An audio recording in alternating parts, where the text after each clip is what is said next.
Hello, my name is Steve Luby. I'm a professor of medicine at Stanford University and one of the faculty co-directors of the Stanford Existential Risks Initiative. Welcome to the Long-Termism Education panel today. We have a remarkable panel who will be joining us now instantaneously.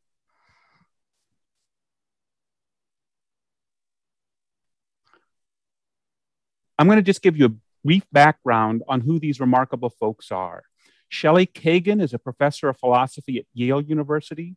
He's written extensively on moral philosophy, including consequentialism. He teaches a popular thought-provoking course on death that's available open access on the internet, and a seminar course on ethics and the future that explores long-termism. Hilary Greaves is a professor of philosophy at the University of Oxford. She's director of the Global Priorities Institute, and in addition to her current work on global prioritization, she's written on consequentialism, population ethics, and other ethical issues, as well as work in epistemology and the philosophy of physics. Kevin Esvelt is a geneticist and assistant professor at the MIT Media Lab, where he leads the Sculpting evolution group. He developed the gene drive approach that allows genes edited with CRISPR systems to be passed on to subsequent generations. He's written and spoken extensively on biosafety considerations of modern genetic engineering. We invite you to use the swap card platform during this session. On the right side of the panel, feel free to share your thoughts in the live discussion board and leave and upvote any questions for our speakers to answer at the end of the presentation. After the session, we invite you to use SwapCard to set up meetings with fellow conference attendees. And we'll also have some conversation on Gather afterwards. So to get us started, let me ask my first question to Shelly. One barrier to serious progressive discussion of the threat of human extinction is that many people find it an unpleasant topic that they would prefer to simply avoid. What lessons have you learned discussing the topic of death with students that might be helpful if you also want to talk about the risks of human extinction? So in teaching my class on death, I actually keep a rather light touch. I start on the first day by saying that, of course, the subject's a grave one, and many people in the class have actually lost loved ones, or some of the students have had brushes with death. But I don't lay on the stories about people in their deathbeds. The topics are, well, they're abstract because I'm discussing philosophy in my class.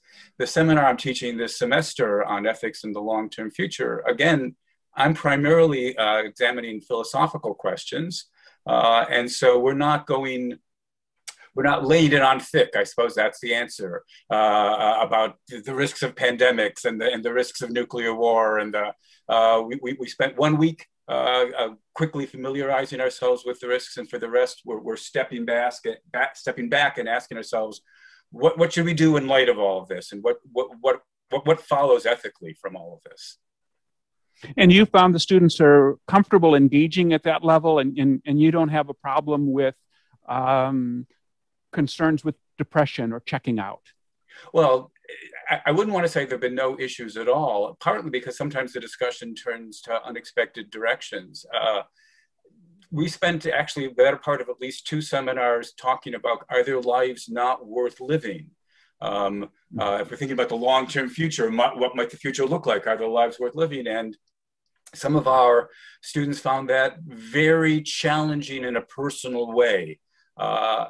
And some of them weren't really comfortable having that kind of discussion.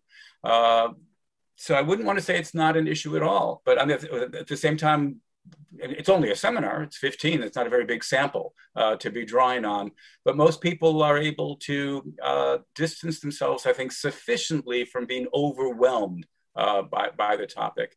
I know I should keep this short, but just one more remark. Over a dinner last night, 2 of my children were wondering about the very fact that here I am professionally, somebody who thinks about these issues, whether death or in this case, long-termism and the risks all the time. And yet I always seem to have a smile on my face. So maybe I'm an outlier in this regard. I guess, can I have a quick follow-up there, Steve? Yes, Hilary, thank you. So, I mean, Shelley, I'm guessing there's a selection effect at work with your seminar, right? Because, you know, you've got these 15 students in your class who have voluntarily, presumably, signed up to take a seminar with some scary looking title. I mean, do you have any experience that goes beyond that self-selecting group, for example, talking to students who were considering taking that seminar, or in more public outreach type discussions where you might be more likely to encounter people saying, well, you know, I'm going to disengage from this conversation because the sorts of concerns that Steve is raising? Yeah, no, it's a perfectly reasonable question, and I wish I had something helpful to say, but no. I mean, I have spoken to other groups here at Yale, but for example, it's the Yale Effective Altruists, who again have been self-selected to be a group of people who care about these things. Indeed, even in my own seminar, the disproportionate number of the students taking the class seem to be card-carrying utilitarians. And I have to work hard to say, well, look, there are these other perspectives. So I don't have a large enough sample to really have anything helpful to say, I'm afraid. And I don't know whether you've got these issues over, at Oxford with selection bias in terms of who makes their way over to these seminars or GPI matters. No, I mean, we've mostly been kind of keeping our heads down, doing the research, and then running workshops where who comes is mostly who wanted to come. So we haven't gone beyond the self-selecting group much either. Well, one of the things that I have found at Stanford is that the question of existential risks is actually much more salient to the students' generation. I teach a freshman class, in contrast to my fellow professors. Do you see this difference in perspective on the importance of these issues by age at Oxford? Yeah, I mean, I don't feel like GPI interacts more with people at Oxford than elsewhere. So I'll answer the more general version of the question with the people we interact with. Yeah, I mean, I think there's a generational effect in general, not just with existential risks, not just with long-termism, but with the whole effective altruist enterprise. I mean, maybe I referred briefly to Thomas Kuhn in my talk in the previous session. Like, maybe there's a Kuhnian thing going on here as well, right? These ideas have come to prominence relatively recently. You know, present company aside, of course, it does seem to be statistically a thing that young people are pretty flexible, open to new ideas. So when something's pretty radically different and new, perhaps it's unsurprising that it'll be the younger generation that embraces the new ideas and throws themselves into them and makes their career figuring out what to do about them. Whereas the older folk are more thinking about the things that were the hot topics in 1973 or whatever it was. Sorry, Shelley. I know we should bring Kevin in, but generationally, one of the things that I've been struck by is when I poll my students about the question, who feels we have a moral obligation to devote our lives to shaping the overall welfare? 30 years ago, 20 years ago, almost nobody voted for that. And I've been really struck over the course of the last 10, half dozen years that the proportion of people who think, no, of course, that is morally what we ought to do has really grown. So there may be some sort of generational shift taking place. I do want to bring Kevin into the conversation. And Kevin also has to deal with ideas that are potentially quite troublesome. In fact, you've really called out the outsized risk of information hazard in the biological sciences, especially in your field genetics, and have asserted that it's likely that there is knowledge that's better off left unknown, at least for the time being, a position that's really antithetical to the perspective of most scientists. So how do you recommend that your students, that faculty and universities confront this conflict? Well, it's a tough one to be sure, but I have noticed the generational effect at work. That is, the younger students don't necessarily have a problem with this. It does seem to be directly opposed to the way we're used to doing science. But insofar as we think of the scientific enterprise as an engine for ascertaining and disseminating the truth with a capital T, perhaps it's just because of lower levels of trust in institutions and traditions and the establishment, you might say. But younger people are more skeptical that science is always going to come up with the correct answer for the more complex problems. That is, you want to know how to do something, then sure, engineering. But that doesn't necessarily tell you whether you should do it. And I think younger generations are more willing to acknowledge that knowing the truth about the universe isn't necessarily our terminal value, to put it in philosopher language. And what's more, I've found that there's a tremendous difference between people with a training in physics in particular and those who were brought up solely in biology. Because in physics, there is this sense that the field has sinned, that physicists cracked seals that should never have been broken, opened doors that should have been shut, and gave the keys to the politicians. And I think none of us are terribly happy with the results of that. And as a result, there's a little bit more skepticism that knowledge is always, or at least disseminating knowledge is the right thing to do. Physicists have been operating for a long time under certain constraints as to exactly how one can come up with clever new ways of doing isotope separation, among other things. And, you know, academic inquiry goes on. So I think by focusing on how physicists have already dealt with some of these issues, then we can begin to import some of those attitudes into biology. But it is much more severe, just because the number of actors who could make use of the tools of mass destruction in physics is necessarily much, much smaller than may become possible in biology. It seems to me that one of the unique challenges we face in this space is these really substantive ethical questions and real difficult scientific understanding of where we are in terms of, do people who are even making policy decisions or talking about this really understand the state of the field and what is possible? So it seems to me that one of the tensions we face in a university is, how do we have serious conversations that both represent the depth of the underlying philosophical issues and their uncertainty, as well as realistically, where are we scientifically? So, I mean, I'm kind of interested in your thoughts, Kevin, but I'm also interested in Hilary and Shelly's thoughts as well. I will say it is awfully difficult to convince people of something when you can't say anything about whether or not you might have any concrete ideas yourself. So I tend to rely on counterfactuals. So I played a role in telling the world about CRISPR-based gene drive. And that is a technology that favors defense because it is slow, it is obvious if you look for it, and as we showed, you can easily overwrite it, no matter what kind of drive system is built. And that's just not very threatening as technologies go.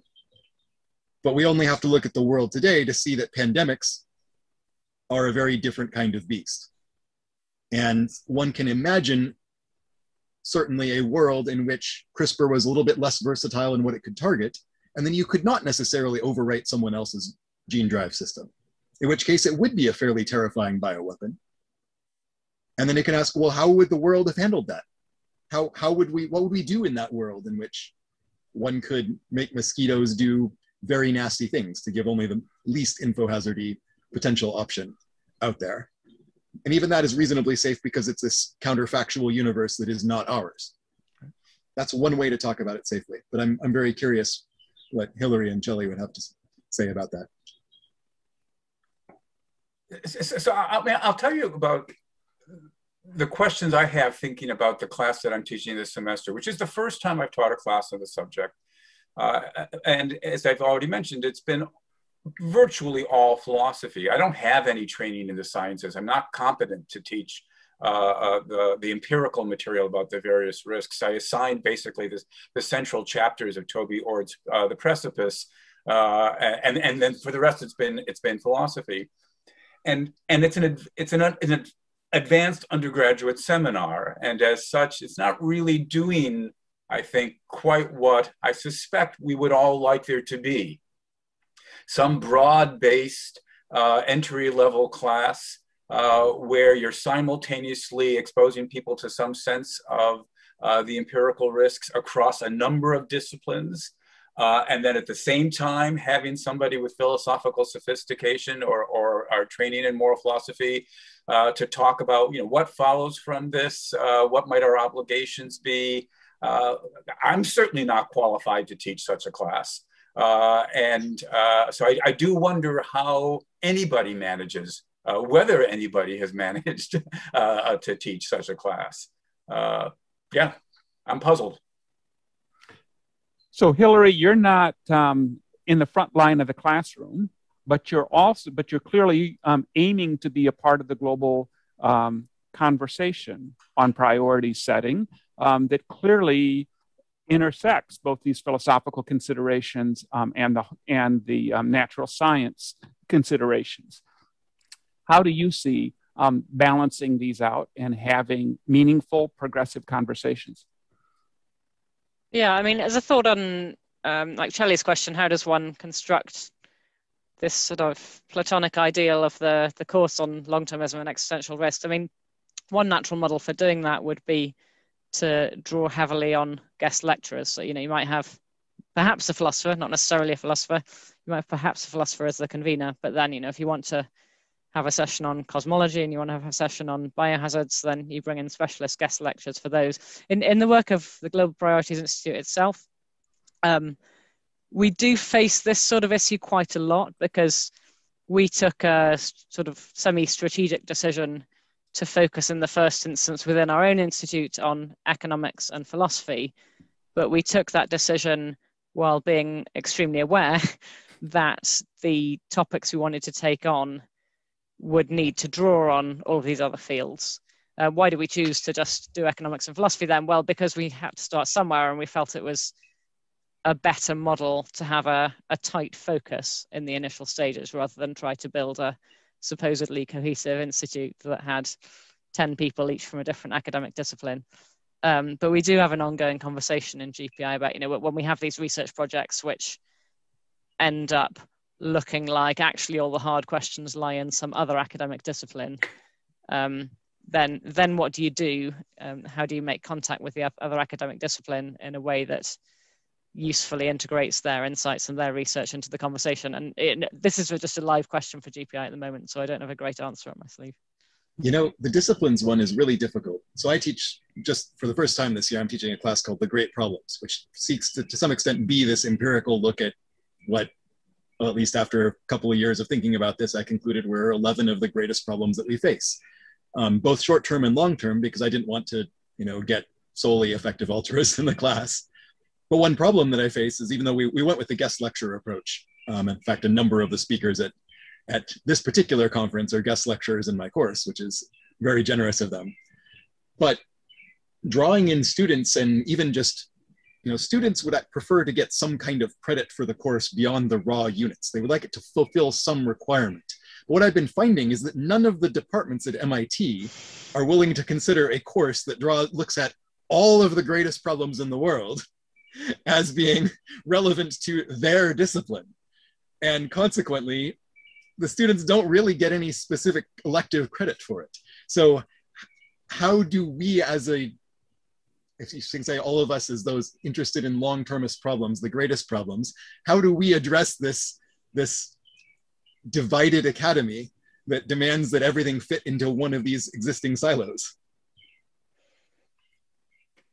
To be honest, it's not just a problem about the divided academy. I mean, as I said, I don't really feel competent. I mean, here I am. I'm a philosopher. I specialize in moral philosophy.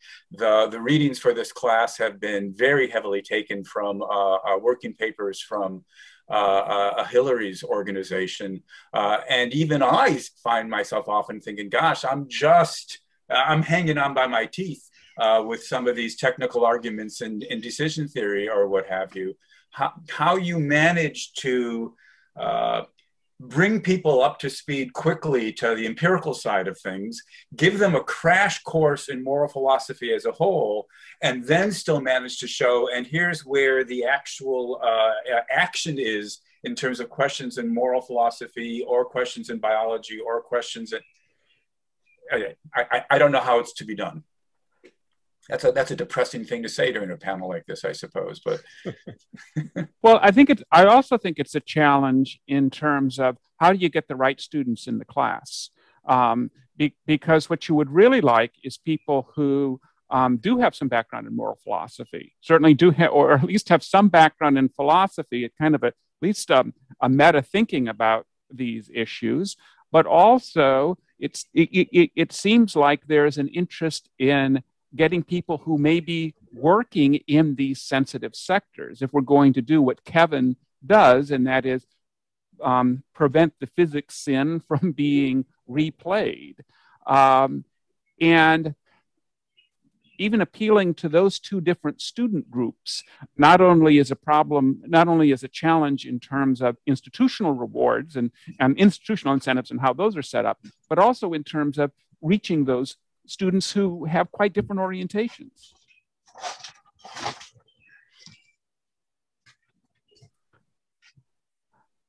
So yeah, you know, Kevin was worried about getting credit. No department wants to give credit for it. This actually reminds me of a class taught here at Yale in bioethics, but which is not a class I actually teach myself, but it gets hundreds of students, and they have the choice of using it to get credit in the humanities because it's raising philosophical questions, or in the sciences because you learn a little bit about some of the biological issues. So you need to go back to your administration, Kevin, and make a case. I suspect I may be too junior, as I've just been through that process and been rejected. So. Well, I can say that, for example, our course on preventing human extinction at Stanford is a freshman class, and all freshmen have to take some class within this, and we're one of several electives, and it helps enormously in terms of getting lots of people who want to come in and learn it. So I think sort of playing the institutional game is also important.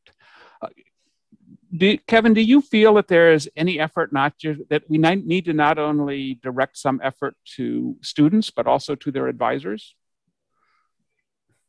Yes, absolutely. It is uncommon to find someone who is what one might call long-termist in most of the sciences, but there are a few people there who are very concerned about some of these issues for reasons other than personal conviction to a moral that is, from a philosophical standpoint, the most important problem. And more of them can be persuaded in that direction. The challenge, as always, is explaining it without giving any specifics. And indeed, what should we be teaching people in general? We don't want to teach creative biotechnologists how to think about things from a security mindset and encourage them to come up with creative black hat solutions in order to try to hopefully come up with defenses. So I'm very skeptical of some of these emerging programs that invite graduate students and postdocs to come and bring problems and then say, oh, here we'll teach you all the different ways you could weaponize this thing you're working on. That seems like a terrible idea to me, in part because I guess I specialize in the invasively exponential biology. And it's one thing to teach someone how to make a better flavor of anthrax, which can't kill more than 100,000 or so people per attack. It's quite another to teach them how to make a better pandemic. And so perhaps it's this an issue of scale, that biodefense and biosecurity historically have been more associated with the anthrax style than they have the pandemics. But now everyone is focused on the pandemics. And so you have all manner of scientists from every discipline now learning a great deal about virology, about viral fitness, about immune evasion, about how important is the KD of receptor binding for the epidemiological fitness of a virus. And we're learning a lot, and some of it could be misused. Most people working on this, that is the furthest thing from their minds. They've never even conceived of it. And I think that probably means they're better people than I am. But almost every time I see a paper in these kinds of fields, I don't know, I can't help but seeing all of the ways that it could go wrong. But I'm quite confident that teaching everyone else to do that is not the way forwards. Well, I want to thank you, Kevin, for your comments. I want to thank you, Hilary and Shelly as well. I appreciate the importance of the issues that you've raised. Thank you very much for your comments, and thank you for the participation.